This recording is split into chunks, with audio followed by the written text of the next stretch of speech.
Welcome to Revenue Growth Live with Daryl Amy. You're about to join an interactive forum where business executives, sales professionals, and marketing leaders share ideas to accelerate growth. While you are here, make sure to like or subscribe to get notifications for future episodes. You're encouraged to get involved in today's live conversation by liking and commenting. Now, let's join Daryl Amy for fresh ideas and innovative strategies to help you grow your business faster.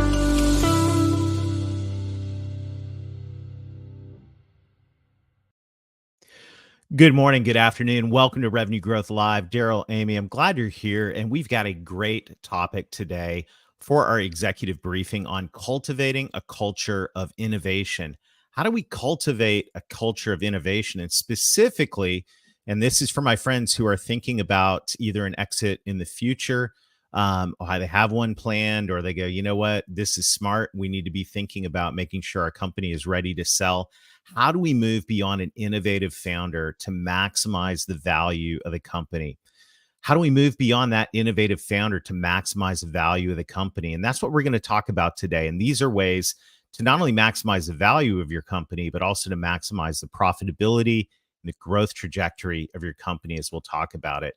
Jim Collins is going to set this up for us here today in his book, Beyond Entrepreneurship 2.0. This is actually my favorite Jim Collins book. I know we have Good to Great, Built to Last, so many great, powerful books on business strategy.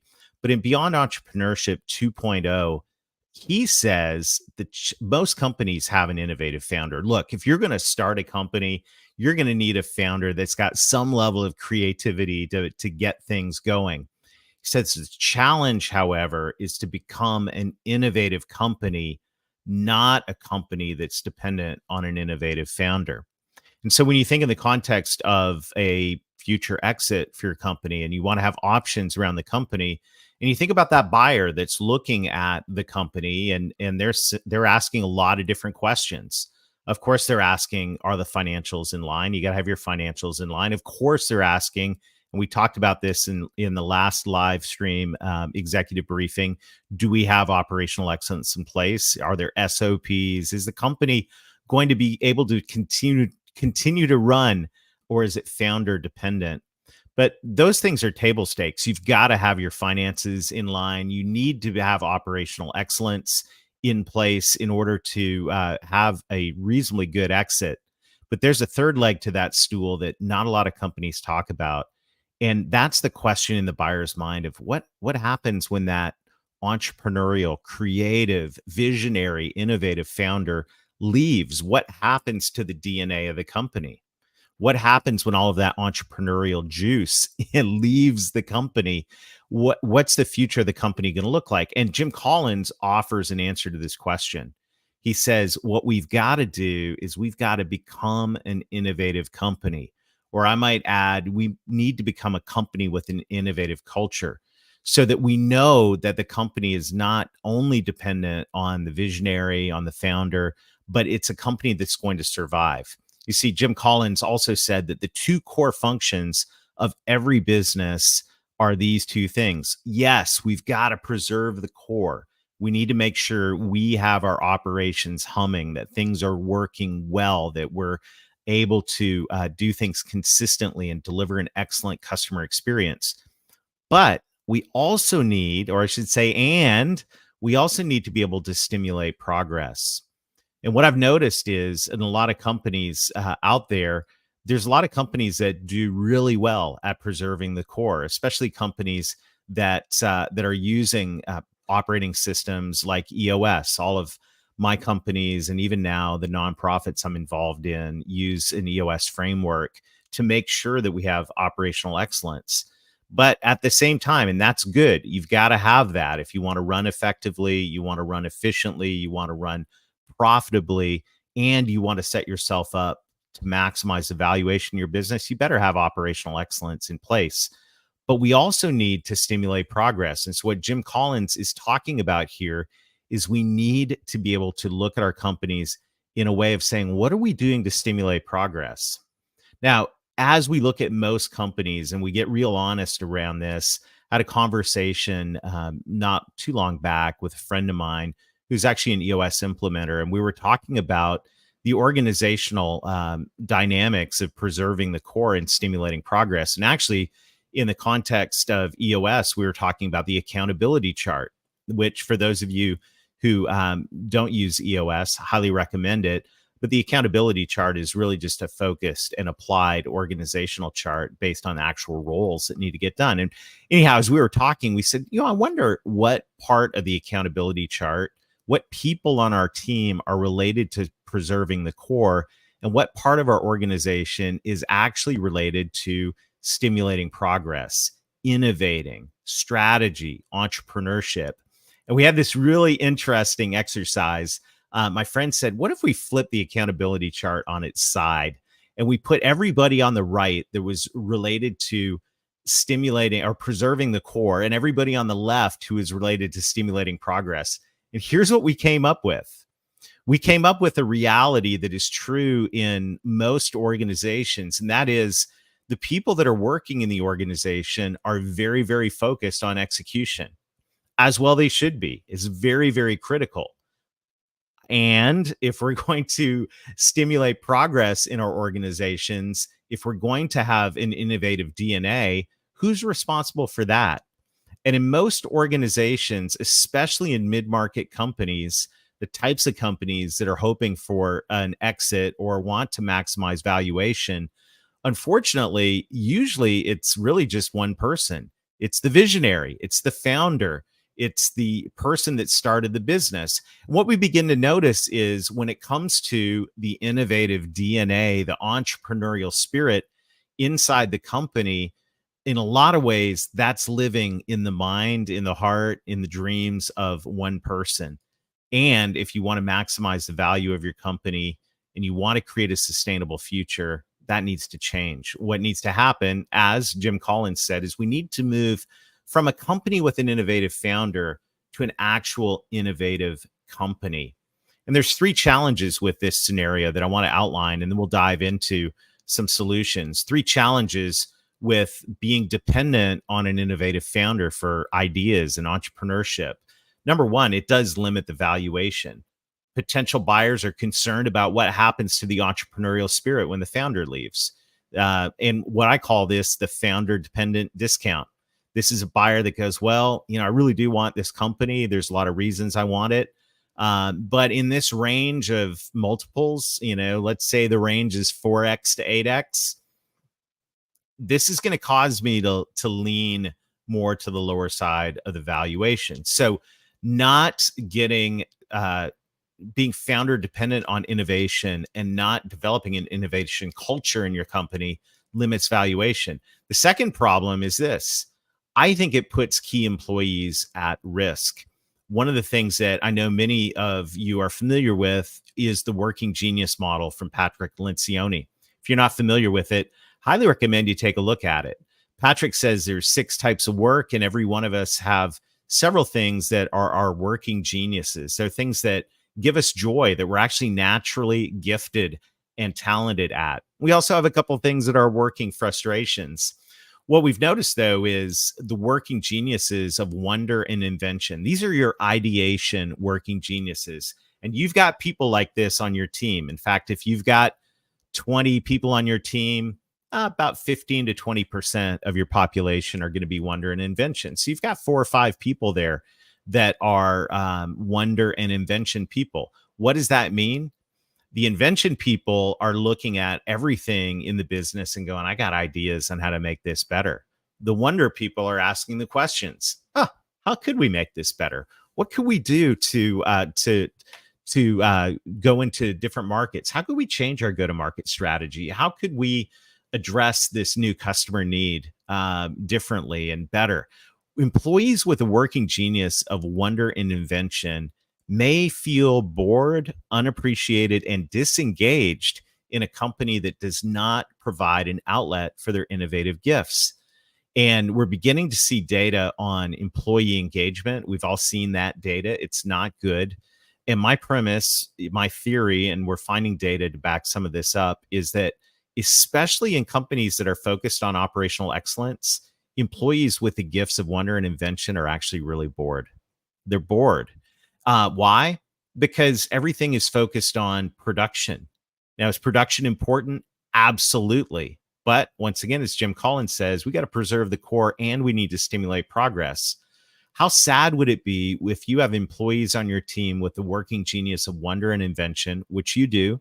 And how sad would it be if they're bored? And how tragic would it be if they left and brought their energy to another company, perhaps even a competitor? Not good. We want to not put our key employees at risk. That's another challenge of not having an innovative culture. And then the last thing is, and I think this one is obvious, but I'm just going to state it.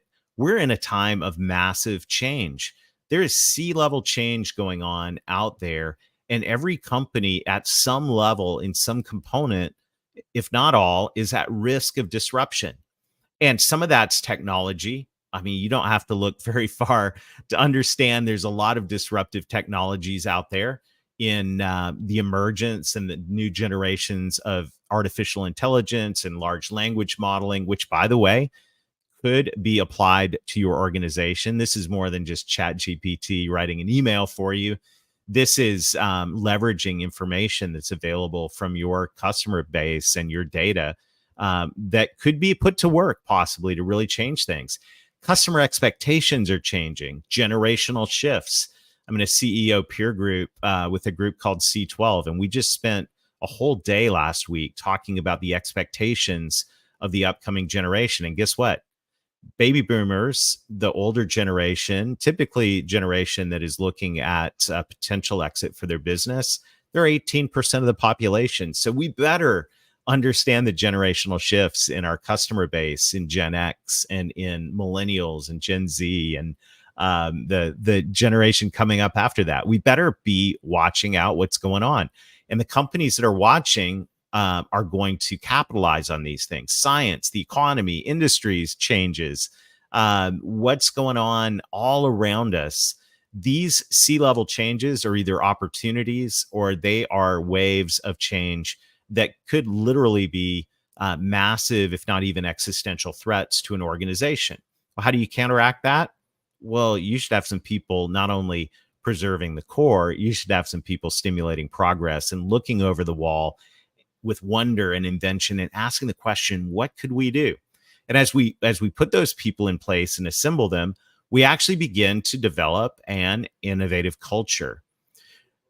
I love this quote, and this quote was inspired by my friend Davin Salvagno at Purpose Point. And Davin said this really well, and with his permission, I'm adopting this. Excellent operation without strategic innovation leads to stagnation. Look, you can have the best operations out there. You can run like a finely tuned, well-oiled machine. But if you don't have innovation in your company, it's going to lead to stagnation. And if you're dependent on one person for innovation, you're putting yourself at risk. And that risk also includes potential disruption. We're not here to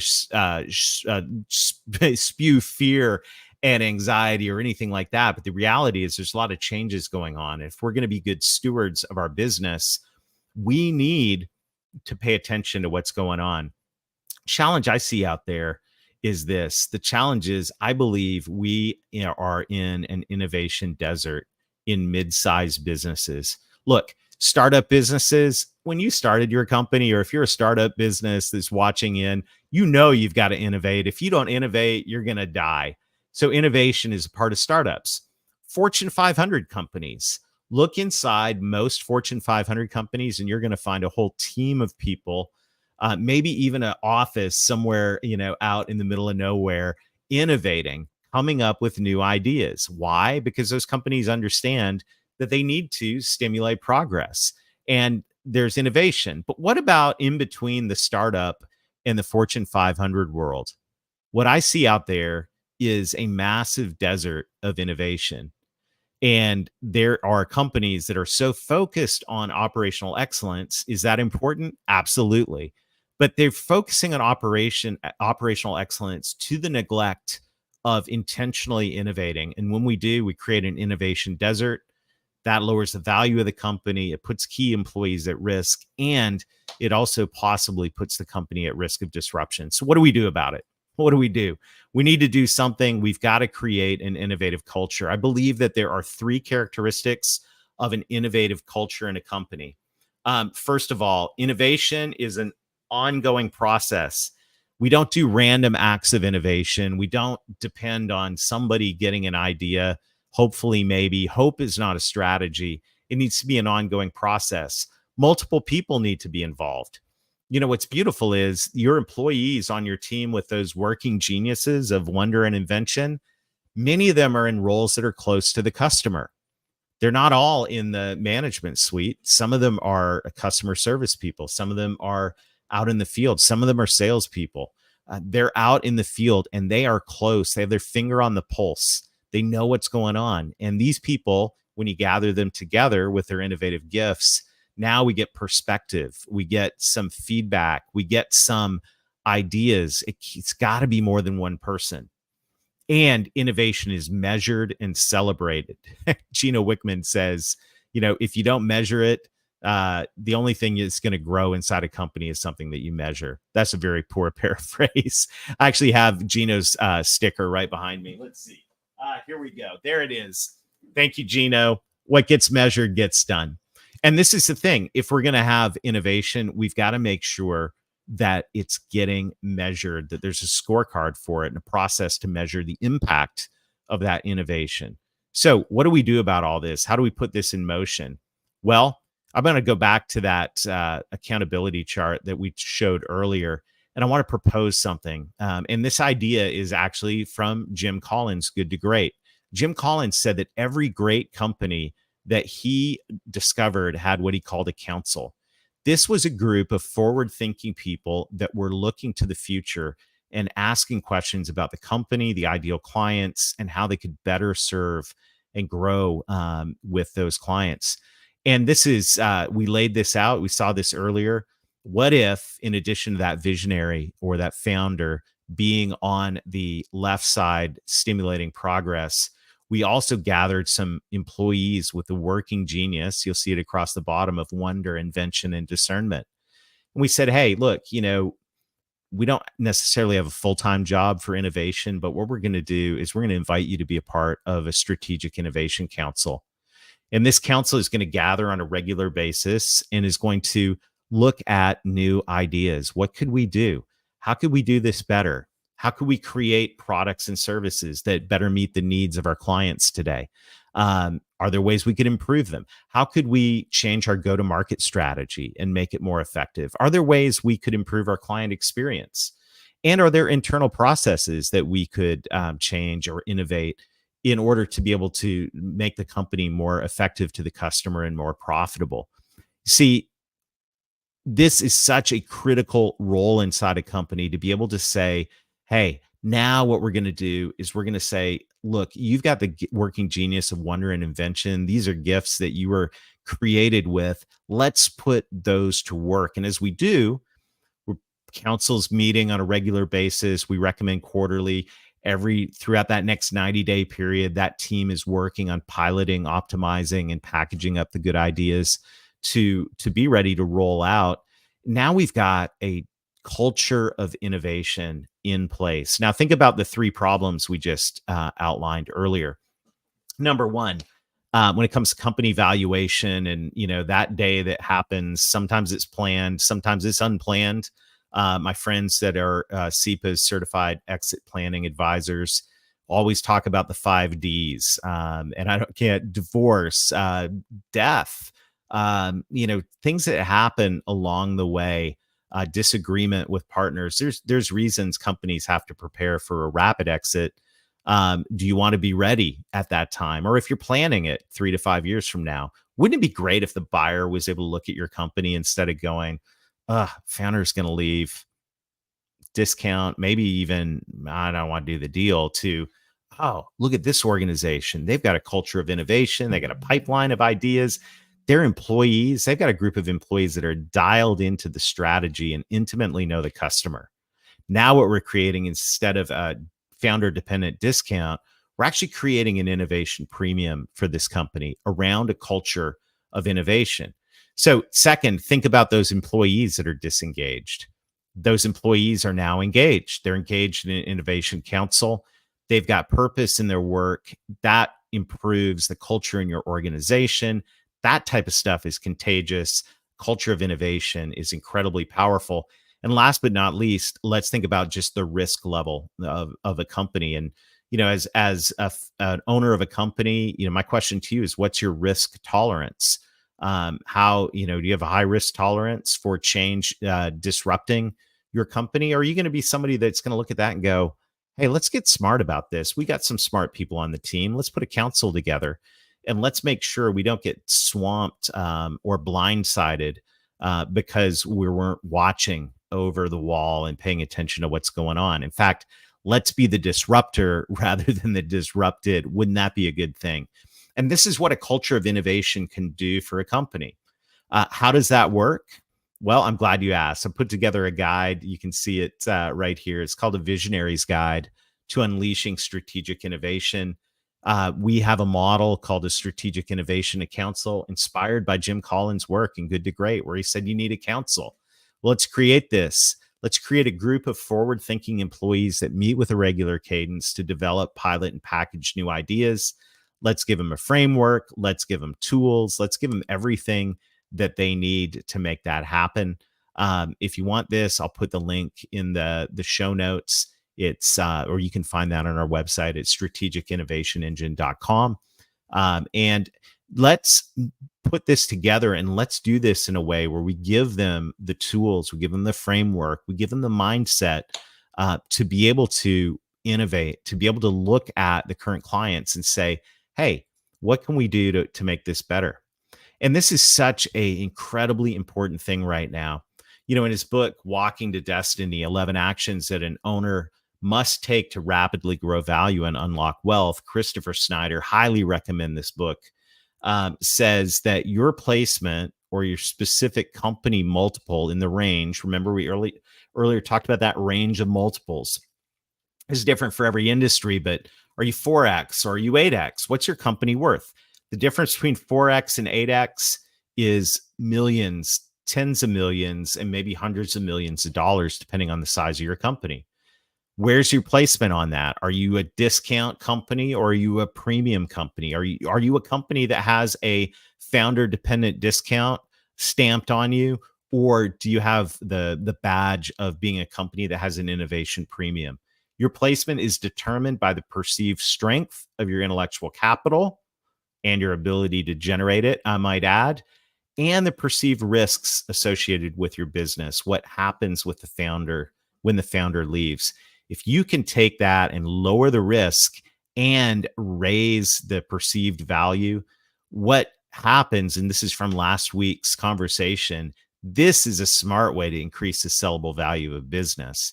Yep, let's get the financials clean. Yep, let's get the operational systems in place with a platform like EOS, for example. Those are table stakes. But what could happen if you also put in a strategic innovation council and lowered the buyer's resistance, their fear that the founder leaving is going to hurt the innovative spirit of the company, and raise the buyer acceptance, the perceived reward of integrating a company like that into my portfolio as a buyer? That's super awesome.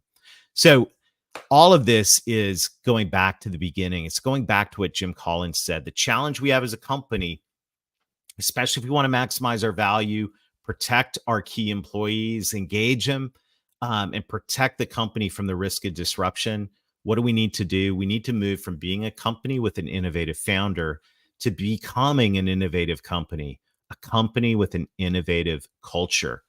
Is this possible? Absolutely. Is this something that can add value quickly to your organization and accelerate that value over time? Absolutely. What does it take to make it happen? Well, I'd love to talk to you about that. And every company is a little bit different, but I'd love to share what we're learning. If you go to strategicinnovationengine.com, we'll put the link in the show notes. I just want to invite you to a conversation on how to spark innovation and increase the valuation of your business. We'll look at some data. We'll look at some examples. We'll get really practical in terms of how that could work. All of this aimed at creating a culture of innovation to enhance what was good yesterday may not get you to where you want to go tomorrow. Founder-led innovation, great to begin. Getting strategic about innovation, that's what's going to drive you to the next level. So thank you for joining us for this executive briefing today. Discover how to spark innovation and increase the value of your business. Go to strategicinnovationengine.com, click on the Get Started button, and we'll work together to explore how you could accelerate the value, growth, and profitability of your company. Thanks for joining me today on Revenue Growth Live. Always enjoy these conversations, and especially the conversations that happen afterwards. Till next time, let's get going and let's get growing.